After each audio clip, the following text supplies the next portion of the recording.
Hello, good morning সবাইকে। একটা সুন্দর সকাল, এটার জন্য অপেক্ষা করছিলাম। কালকে দশেরা গেছে, ব্যাঙ্গালোরে দশেরায় সব বন্ধ থাকে।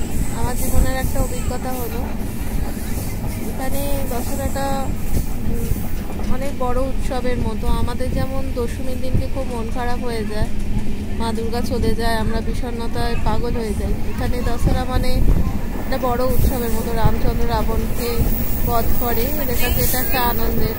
এখানে আমি কালকে দেখছিলাম অনেকে হোলি খেলছিল, তারপরে দেখছি বাইকের পুজো হচ্ছে, গাড়িগুলোর পুজো হচ্ছে। এখন আমরা উটি যাওয়ার জন্য রওনা হলাম।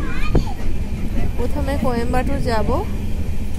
এখন রাস্তায় ট্রেনে যেতে যেতে খুব সুন্দর একটা ছোট্ট পাহাড়ি ঘেরা গ্রামের ওপর দিয়ে ট্রেনটা যাচ্ছে, তাই ভিডিওটা একটু শেয়ার করলাম।